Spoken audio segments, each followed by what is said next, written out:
All right, welcome back to another edition of the Horseman Pro Football Talk podcast. I am Brad. And Efe. So the Browns at the Bengals. You got another cool side note here. I mean, this is Watson versus Burrow. This is the first of many. This is a rivalry brewing here. I don't think it means a whole lot right now. The Browns are still trying to find their identity. Watson's trying to, he struggled. You called it. He's probably going to struggle again. And the Bengals are just doing nothing but getting better. But I want to hear what you got to say about this. So what happened on Sunday for Watson and the Browns is basically what I think everybody expected from what we saw from Deshaun in the preseason playing with the starters. Like there was a rust. Like this dude hadn't played football in 2 years.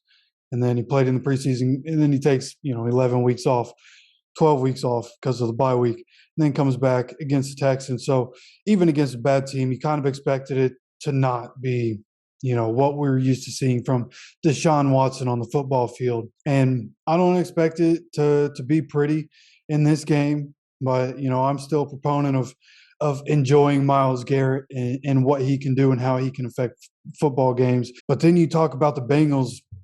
And, you had asked the question last week, do you think the Bengals had peaked or do you think they're still going?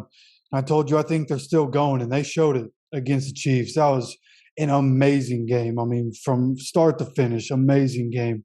And the Bengals just keep on that upward trend just like they did last season, especially right after Thanksgiving. Brady and Belichick made it popular to say season starts after Thanksgiving, and the Bengals have taken that to heart. And I think they're a threat each and every week to anybody they're playing going into the playoffs. I think they have a realistic shot at eventually ending up with the number one seed.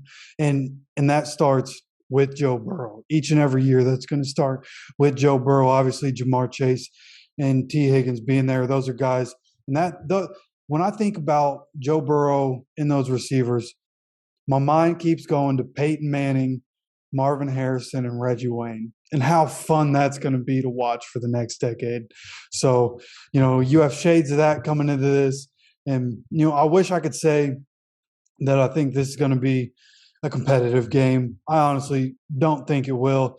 I think the Bengals are just going to run away with this one. This is two totally different teams right now. And the win column shows that for both of them. So as much as I'd like to say, Watson and Burrow are going to show out in this one, I think we'll be looking more at 2023 for these to really be competitive games and games that you're really looking to go watch. Yeah, I completely agree with you. And for anyone who's watching or listening, whether the case may be, you made a statement that the Bengals could end up with the number one seed. And the reason you said that is because they can outright win the rest of their games, and two of the teams that are ahead of them are in that schedule, the Bills and the Ravens. And if they win outright, then they've got 4 losses right now. The Chiefs have 3, so the Chiefs would have to win outright to keep that number one. But then if they lose one, there's a tie, and the Bengals get the push. So that is a very, very accurate possibility that could happen, especially if they just keep getting better. And the Bengals may be poised for a second run at the Super Bowl. I'm glad you brought up that they're playing the Bills later in the year. I didn't know that. That's going to be a massive game because the 1 seed at the current moment is still in play for the Bills, with them winning against the Patriots and the Dolphins losing against the 49ers.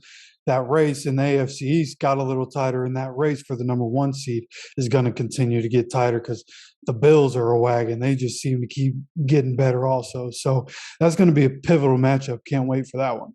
Yeah, well, so January 2nd, they play the Bills. January 9th, they play the Baltimore Ravens. So we have a huge AFC climax building here because right now the Ravens are third. They're at the top of their division. So this is Bengals fans got some exciting games coming up ahead of them, and football fans in general, if they're paying attention. I'm not going to lie to you. I thought the Bengals were in the lead in that division. With everything going on with the Ravens this year, I thought they were second in that division right now. I didn't even know they were still in first. Yeah, well, it's only because the Ravens, have they played head to head? So they're tied at 8-4. So they're tied for first. So I don't know what the tiebreaker is with that, but anyway, they're all right. They beat the Chiefs.